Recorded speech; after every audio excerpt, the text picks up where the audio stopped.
Willkommen! Willkommen wieder. Willkommen zurück. Right? So here we are at Spiritual Judo for Sustainable Jesus. Face masks for coronavirus. Don't work against the bubonic plague. So, doing our little educational thing here, going to the French. Uh-oh, I'm in trouble now. Let's see what I can do here. Poliomyélite. La poliomyélite, également appelée paralysie spinale infantile ou simplement polio, est une maladie infectieuse, aguerre et contagieuse spécifiquement humaine causée par les poliovirus sauvages. Wild poliovirus, that can only be. L'infection transmise par voie digestive est la plus souvent asymptomatique ou s'exprime par des symptômes les plus souvent bénignes et non spécifiques. Oh, cool stuff, right? So important points here, right? It's largely asymptomatic and bénigne, souvent bénigne. So les symptômes les plus souvent bénignes. So benign symptoms. Also then, when it is symptomatic, it's also largely mild symptoms. Les poliomyélites antérieures aguës, proprement dite, est l'atteinte de la moelle spinale. Elle peut entraîner une paralysie touchant le plus souvent les membres inférieurs et pouvant atteindre l'appareil respiratoire. Dans les premiers cas, le pronostic est fonctionnel avec risque de séquelles paralytiques. Dans le deuxième cas, le pronostic est vital avec risque d'arrêt respiratoire. Okay, so it's important to get an early analysis, a diagnosis, séquelles paralytiques. So to avoid or to address or respond to paralytic symptoms. Dans le deuxième cas, le pronostic est vital, and especially important in case of respiratory arrest, respiratory failure. In et Médin, l'étudiant et la décrivant du 19e siècle, des années 1880 jusqu'à la seconde moitié du 20e siècle. La maladie sévit dans le monde entier sur un mode épidémique et handicape autour plusieurs millions de personnes.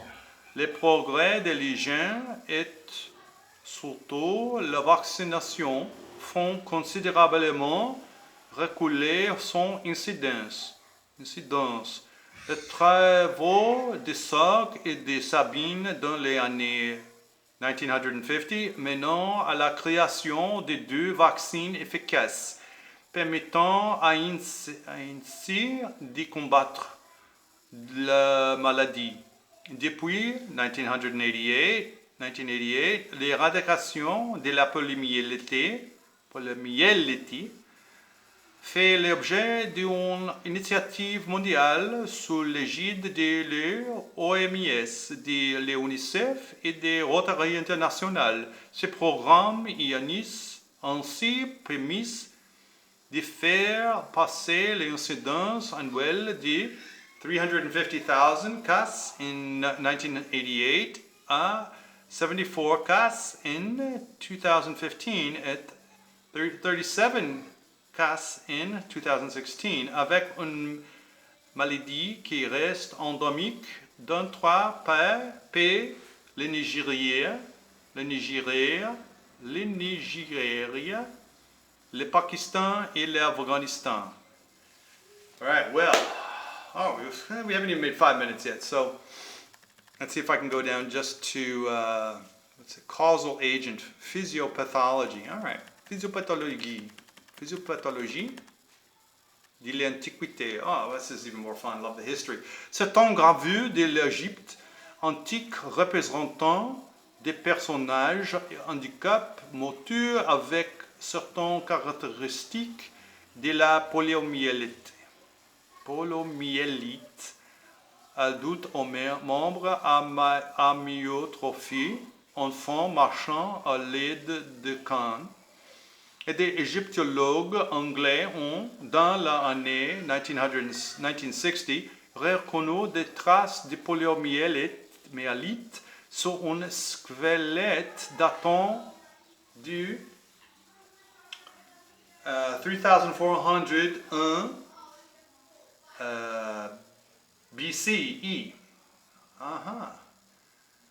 So this wasn't even in English or German. In 1960, an English Egyptologist, archaeologist, found this stele, Egyptian stele, in 1960. Dans ce que la tradition impute à Hippocrate, à Baudebord et à Galien, ensuite, on trouve quelques mentions de paralysie qui pouvant évoquer la poliomyélite. Cool stuff. All right. So also mentioning, like in the German, Hippocrates in ancient Greece, and Galen, the Greek in ancient Rome. What is that? Dans ce que la tradition impute à Hippocrate, Diaborde et à Galien ensuite. So just mentioning that, even very vaguely, that they seem to have mentioned on trouve quelques mentions de paralysie qui peuvent évoquer la poliomyélite. Cases that sound like possibly they could be poliomyelitis. Oh, what's this? Got an Italian there. Si le médecin Michael Underwood in 1784, puis Giovanni Battista Monteggia in 1813 sont crédités des premières descriptions de la poliomyélite, affection caractérisée par une période fébrile de quelques jours suivie par une paralysie des jambes. Ce n'est qu'à partir des années 1860 que les médecins commencent à décrire le dommage spécifique causé à la moelle spinale par la maladie. Okay, cool stuff. So, 1784, they're talking about Michael Underwood. Was that the date? That sounds actually a little bit different. 1789, is that the year that I got down here? Yeah, I got 1789 from the English site. So, little difference there. A little discrepancy. And then this Italian guy, Giovanni Battista Monteggia, worth noting, 1813, he followed after Michael Underwood. So describing poliomyelitis. All right, that's a little bit of French. Merci beaucoup. Au revoir. À bientôt. All right, so we'll finish up with a little spiritual thing here.